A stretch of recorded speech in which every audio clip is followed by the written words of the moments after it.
एक बार फिर से स्वागत है आपके अपने धर्म क्राइम स्टोरी में। और मैं धर्म आपका स्वागत करता हूं। तो होता क्या है कि इस कहानी में सबसे चौंकाने वाली बात क्या है, मारे गए युवक के सीने पे लिखा था स्नेहा नाम। आखिर क्या है इस पूरे मामले की सच्चाई, कैसे प्यार की कहानी हत्या की साजिश बन गई, आइए जानते हैं इस पूरे केस की पूरी कहानी को। यह कहानी हरियाणा के यमुनानगर की है। यहाँ रहने वाली स्नेहा की शादी लगभग 7 साल पहले एक युवक से हुई थी। शादी के 2 साल बाद स्नेहा को एक बेटा भी हुआ। बाहर से देखने में सब कुछ सामान्य लग रहा था, लेकिन स्नेहा की जिंदगी में एक ऐसा राज था जो उसकी शादी से भी पुराना था। यानी 7 साल उसकी शादी जो चल रही थी वो बहुत ही अच्छी चल रही थी, लेकिन उसकी शादी से पहले का एक ऐसा राज जो उसकी शादीशुदा जिंदगी में तूफान लाने वाला था। होता क्या है कि शादी से पहले ही स्नेहा का अमित नाम के युवक के साथ प्रेम संबंध था। दोनों एक दूसरे से बेहद प्यार करते थे, लेकिन किसी वजह से उनकी शादी नहीं हो पाई और फिर स्नेहा की शादी किसी और से कर दी गई। शादी के बाद भी स्नेहा और अमित के बीच की दूरी ज्यादा दिनों तक नहीं रह सकी। कुछ समय बाद स्नेहा ने अपने पति का घर छोड़ दिया और एक किराए के मकान में रहने लगी। इस दौरान अमित का भी विवाह हो चुका था, लेकिन इसके बावजूद भी दोनों शादीशुदा होने के बाद भी एक दूसरे से मिलते जुलते रहे। तो अमित और स्नेहा का मिलन जुलन जारी रहा। अमित अक्सर स्नेहा के किराए के कमरे में उससे मिलने जाता था। दोनों का रिश्ता पहले जैसा ही चलता रहा, लेकिन कहानी में असली मोड़ अभी बाकी था। करीब 1.5 साल पहले स्नेहा की मुलाकात एक और युवक राजीव से हुई। दोनों की मुलाकात धीरे धीरे दोस्ती में बदली और फिर दोस्ती प्यार में बदल गई। दोनों एक दूसरे के नंबर एक्सचेंज किए और फिर शुरू हुआ इनके बीच एक नया अफेयर। अब स्नेहा की जिंदगी में 2 लोग थे, एक उसका पुराना प्रेमी अमित और दूसरा उसका नया प्रेमी राजीव। दोनों को शायद यह अंदाजा भी नहीं था कि वे एक ही लड़की के प्यार में हैं। और करीब 6 महीने पहले स्नेहा और राजीव एक मेले में गए। मेला घूमते हुए स्नेहा ने अचानक एक ऐसी बात कह दी जिसने राजीव को असमंजस में डाल दिया। राजीव, याद रखिएगा आप, वही उसका नया प्रेमी, क्योंकि पुराने प्रेमी का नाम अमित है। तो राजीव को असमंजस में डाल दिया। वह सोच में पड़ गया। स्नेहा ने क्या कहा? स्नेहा ने कहा, अगर तुम सच में मुझसे प्यार करते हो तो अपने सीने पे मेरे नाम का टैटू बनवा लो।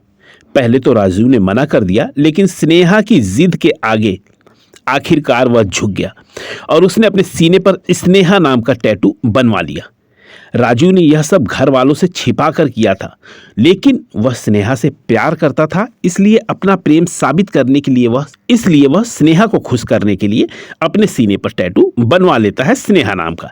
लेकिन कुछ दिनों बाद उसने यह सच अपने घर वालों को बता दिया। अब स्नेहा की जिंदगी में एक अजीब स्थिति बन चुकी थी। वह एक ही समय में 2 बॉयफ्रेंड के साथ समय बिता रही थी। दोनों से फोन कॉल्स करना, दोनों को बुलाना एक तरह से बहुत ही उसके लिए असमंजस की स्थिति बन गई थी। दोनों का स्नेहा के कमरे पे आना जाना भी शुरू हो गया था। यानी अमित भी उसके कमरे पर आता था और राजीव भी आता था, लेकिन दोनों एक दूसरे की गैर मौजूदगी में ही आते थे, यानी उन्हें बुलाया जाता था और ये सारा डिसाइड करती थी स्नेहा। लेकिन एक दिन ऐसा हुआ जिसने सब कुछ बदल दिया। एक दिन स्नेहा राजीव के साथ कमरे में थी, तभी अचानक वहां अमित पहुंच गया। अमित को देखकर माहौल तनावपूर्ण हो गया। राजीव और अमित के बीच जोरदार बहस शुरू हो गई। स्थिति बिगड़ती देख स्नेहा ने अमित से वहां से जाने को कहा, लेकिन यह बात अमित को बेहद बुरी लग गई। उसी पल उसने राजीव से बदला लेने की ठान ली। कुछ समय बाद स्नेहा ने अमित को एक और बात बताई। स्नेहा ने कहा कि राजीव ने उसकी कुछ निजी तस्वीरें ले ली हैं और वह उन्हें वायरल करने की धमकी दे रहा है। यह सुनकर अमित गुस्से से भर गया। उसने स्नेहा से कहा, तुम चिंता मत करो, मैं उसे रास्ते से हटा दूंगा।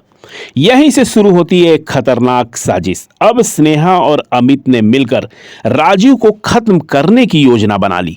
अमित वही है जो स्नेहा का पुराना प्रेमी है। राजीव वो है जो स्नेहा का नया प्रेमी है और जिसने अपने सीने पे टैटू बनवाया था। मौका आया 27 फरवरी, जो कि राजीव का जन्मदिन था। स्नेहा ने राजीव को फोन किया और उसे मिलने के लिए बुलाया, लेकिन मिलने की जगह थी एक सुनसान जंगल। राजीव को अंदाजा भी नहीं था कि यह जो आज का दिन है उसकी जिंदगी का अंतिम दिन होने वाला है। इस जंगल में बिताया समय उसका अंतिम समय होगा और उसे इस बारे में कुछ भी पता नहीं था कि उसके साथ क्या होने वाला है। राजू जब जंगल पहुंचता है तो वहां स्नेहा के साथ अमित भी मौजूद था।